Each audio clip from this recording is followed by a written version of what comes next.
Hello friends, நம்ம இன்றைக்கி ஒரு ரசம் ரெசிப்பை பார்க்கலாம். இஞ்சி லெமன் ரசம் எப்படி பண்ணுறதுன்னு சொல்லி பார்க்கலாம்.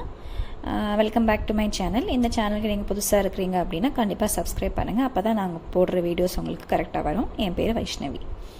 ஸோ இப்போ இஞ்சி லெமன் ரசம் பண்ணுறதுக்கு என்னெல்லாம் தேவைங்கிறத நான் சொல்கிறேன்.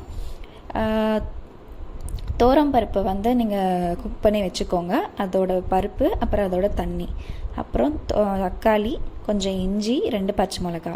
இஞ்சி நல்லா தட்டிக்கோங்க. அப்போ தான் அதோட சாரெல்லாம் இறங்கும் போது நல்ல டேஸ்ட்டாக இருக்கும். ஸோ இஞ்சி இந்த மாதிரி தட்டி எடுத்துக்கோங்க. இப்போ ஒரு கடாய் எடுத்துக்கோங்க. இந்த கடாயில் 2 ஸ்பூன் எண்ணெய் சேர்த்துக்கோங்க. லைட்டாக 1 டீஸ்பூன் நெய் சேர்த்துக்கலாம். ஸோ அதனால் நல்ல வாசனையாக இருக்கும்.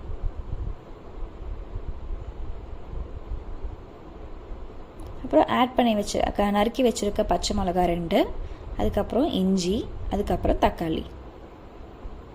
இது 3மே போட்டு நல்லா மேஷ் பண்ணிக்கோங்க.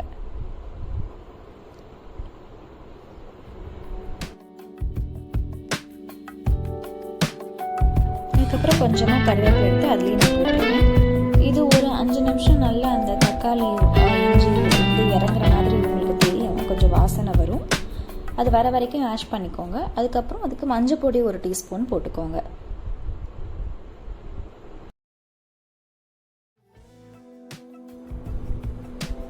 அதுக்கப்புறம் அந்த தண்ணி இருக்கு இல்லையா, பருப்பு தண்ணியை ஃபஸ்ட்டு விட்டுருங்க.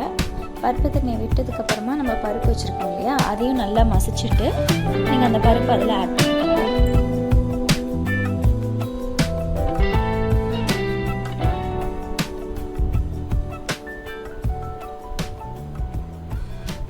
ஸோ நான் இதுக்கு 2 டம்ளர் தண்ணி எடுத்திருக்கேன்.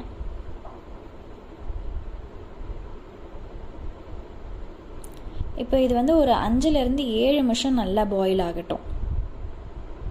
ரொம்ப தளதளன்னு கொதிக்க வேணாம். இந்த ஓரம்லாம் கொஞ்சம் உங்களுக்கு பொங்கி வர மாதிரி தெரியும். அந்த டைமில் நீங்கள் ஆஃப் பண்ணிடுங்க.